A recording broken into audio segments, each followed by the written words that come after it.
branch line engines. Thomas and Friends.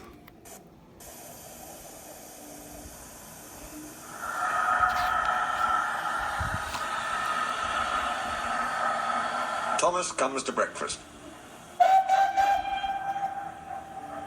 Thomas, the tank engine, has worked his branch line for many years.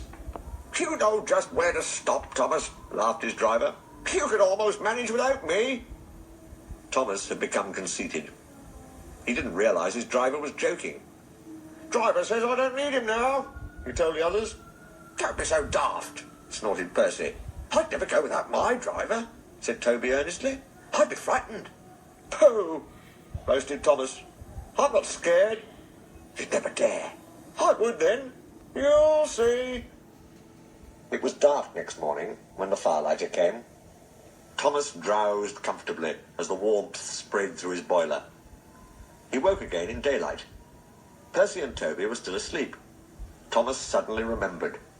"Silly stick in the muds," he chuckled. "I'll show 'em.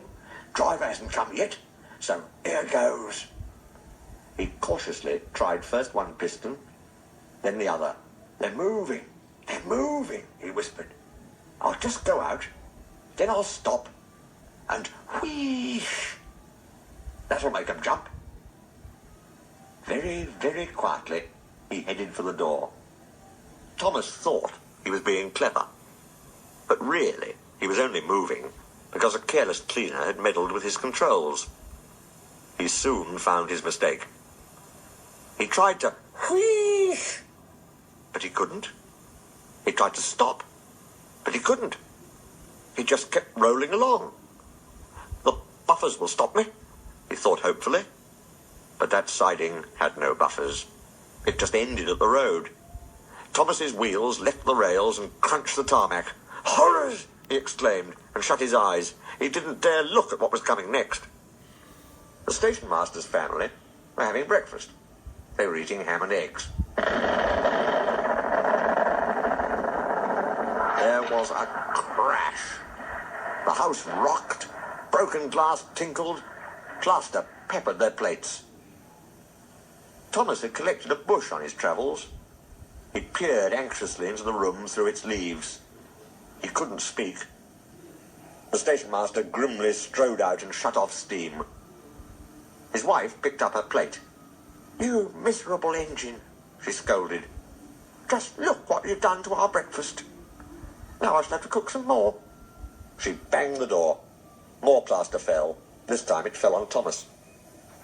Thomas felt depressed. The plaster was tickling. He wanted to sneeze, but he didn't dare in case the house fell on him. Nobody came for a long time. Everyone was much too busy.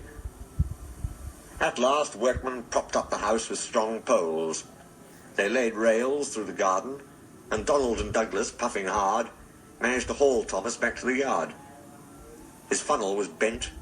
Bits of fencing, the bush, and a broken window frame festooned his front, which was badly twisted. He looked comic. The twins laughed and left him. He was in disgrace. "You are a really naughty engine." "Oh, no, sir. Oh, I'm sorry, sir." Thomas's voice was muffled behind his bush. "You must go to the works and have your front end mended. It'll be a long job." "Yes, sir," faltered Thomas. "Meanwhile," said the Fat Controller, "a diesel rail car will do your work." Diesel, sir," Thomas spluttered. "Yes, Thomas. Diesels always stay in their sheds till they are wanted. Diesels never gallivant after breakfast in station masters' houses." The Fat Controller turned on his heel and sternly walked away.